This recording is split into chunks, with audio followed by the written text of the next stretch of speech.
Hello everyone, আসসালামু আলাইকুম। কেমন আছেন সবাই? তানিয়াজ কিচেন অ্যান্ড ব্লগ চ্যানেলে সবাইকে স্বাগত জানিয়ে শুরু করছি আমার আজকের ব্লগ ভিডিওটি। আশা করছি যে যেখান থেকে দেখছেন আল্লাহর রহমতে ভালো আছেন। আমরাও আল্লাহর রহমতে ভালো আছি। সকালে উঠে নাস্তা বানিয়েছি, তারপর ছেলের বাবা আর ছেলে নাস্তা করে বের হয়ে গেছে। ছেলে গেল স্কুলে আর ছেলের বাবা তার কাজে। তো তারা বের হয়ে যাওয়ার পরই কিন্তু আমি রুম গোছানোর কাজে লেগে পড়ি। তারা থাকলে ওইভাবে গোছানো যায় না এবং গোছালেও আবার এলোমেলো করে ফেলে। এই তো আমি আজকে বিছানার চাদরটা চেঞ্জ করে ফেললাম। আসলে কয়েকদিন ধরে এত রৌদ্র ছিল আর বাতাসও ছিল, তার সঙ্গে এত ধুলাবালি আসতো, আমার বিছানার চাদরটা মানে ঝেড়ে রেখে 2 মিনিট পর এসে দেখতাম যে একদম ধুলাবালিতে ভরে গিয়েছে। তো সেজন্য আজকে বিছানা চাদরটা চেঞ্জ করলাম। তো ভালোই হয়েছে, আমি সকালবেলা বিছানা চাদরটা চেঞ্জ করেছি আর দুপুর 12টা থেকেই একদম ঘন কালো মেঘ হয়ে গিয়েছিল। তো ধুলাবালিটাও কম হয়েছে, হবে হয়তো, কারণ বৃষ্টি শুরু হয়েছে, এখনও বৃষ্টি হচ্ছে। আমি এখন বাজে রাত 12টা, তারপরেও এখনও বৃষ্টি হচ্ছে, বিদ্যুৎ চমকাচ্ছে। তো যাই হোক, আমি বিছানা গুছিয়ে আমার এই জায়গাটা একটু মুছে নিচ্ছি। পুরো বাসার সব জায়গা থেকে এই জায়গাটা আমার অনেক পছন্দের জায়গা। কেন যেন এই জায়গাটা আমার একটু বেশি ভালো লাগে। আমার শখের অ্যাকোরিয়ামটা, কিন্তু তাতে মাছ নেই, কারণ আল্লাহ যদি বাঁচিয়ে রাখে তাহলে কুরবানিদের সময় তো বাড়িতে যাব। আর 6-7 দিন বাড়িতে থাকলে হয় কি মাছগুলো খাবারের অভাবে মরে যায়। তো ভাবলাম যেহেতু দেরি হলোই, তাহলে আর কয়েকটা দিন পরেই বাড়ি থেকে যদি ভালোভাবে আসতে পারি তখন না হয় আবার মাছ এনে রাখবো।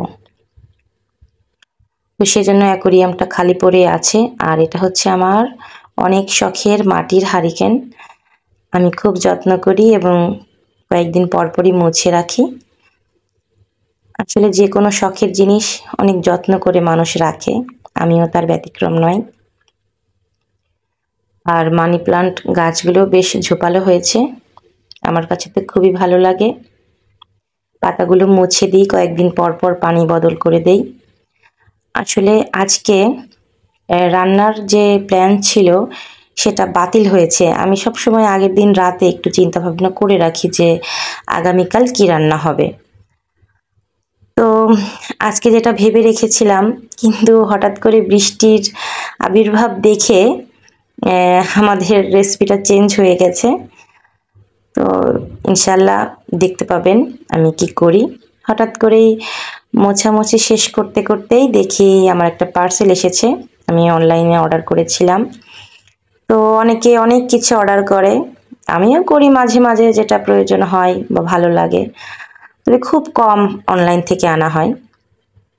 আর আজকে এনেছি সুতা। আসলে আমি যখন আপনাদের ভিডিও দেখি তখন কোনো না কোনো কাজ কিন্তু করি, সবসময় সামনে বসে নিয়েই সময় কাটে না।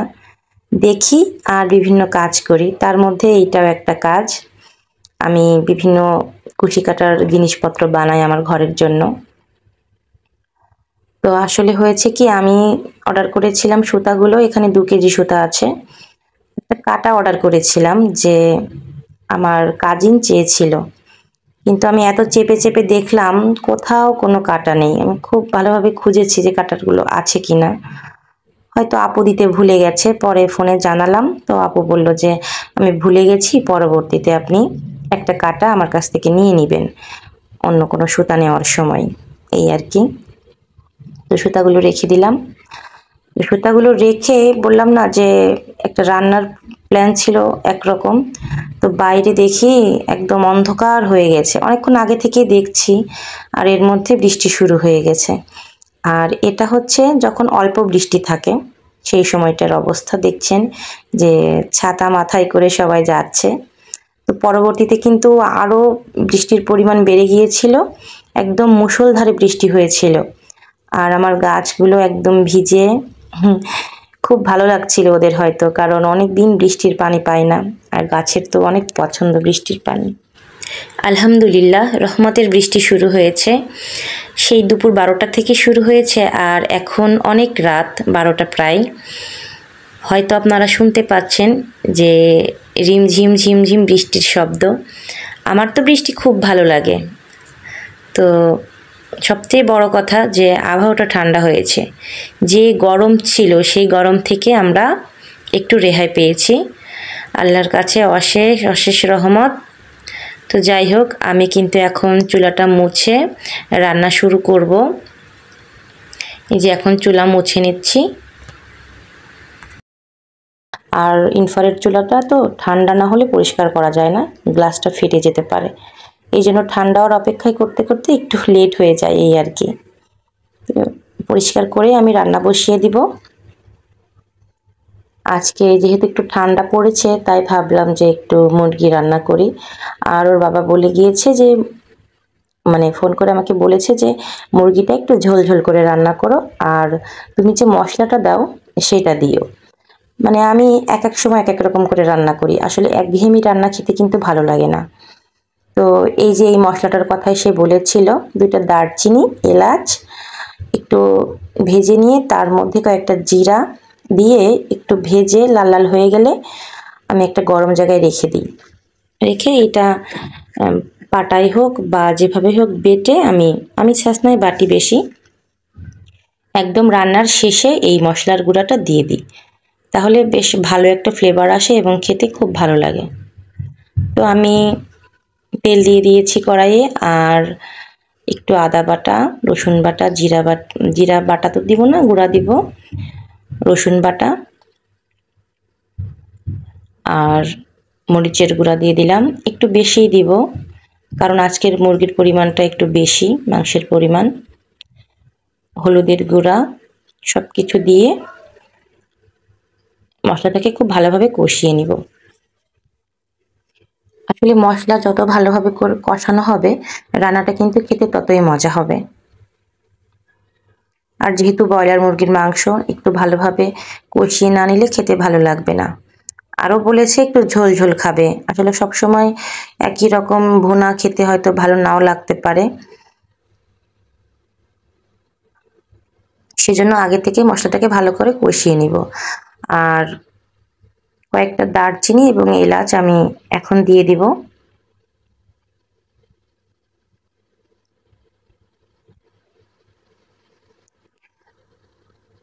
এখনো যারা আমার ভিডিওটি দেখছেন অবশ্যই একটা ছোট্ট লাইক দিয়ে আমার ভিডিওটি কন্টিনিউ করবেন। ভিডিওর কোনো অংশ যদি একটুও ভালো লেগে থাকে তাহলে প্লিজ আমার চ্যানেলটি সাবস্ক্রাইব করে পাশেই থেকে যাবেন। আর যারা আগে থেকে এই কাজটি করেছেন তাদেরকে জানাই অনেক অনেক ধন্যবাদ। আর যারা আজকে নতুন আমার ভিডিও দেখছেন তারা অবশ্যই আমার চ্যানেলটি সাবস্ক্রাইব করে পাশে থাকবেন। আর আমার ভিডিওটি কেমন লেগেছে ছোট্ট একটি কমেন্টের মাধ্যমে জানাতে ভুলবেন না। আপনাদের সাথে কথা বলতে বলতে কিন্তু আমি লবণ দিতেই ভুলে গেছি। তো যাই হোক, এখন লবণটা দেওয়ার কথা ভাগ্যিস মনে পড়েছে, তা না হলে তো হয়েই যেত। আর আমি অনেক সময়ই দেখেছি ম্যাক্সিমাম টাইমই আমি কি করি, লবণটা চাখি না। কারণ আমি আমার একটা আন্দাজ হয়ে গিয়েছে, আমার চাখলেই বেশি হয়ে যায় অথবা কম হয়, না চেখে দিলেই আমার লবণের পরিমাণটা ঠিকঠাক থাকে।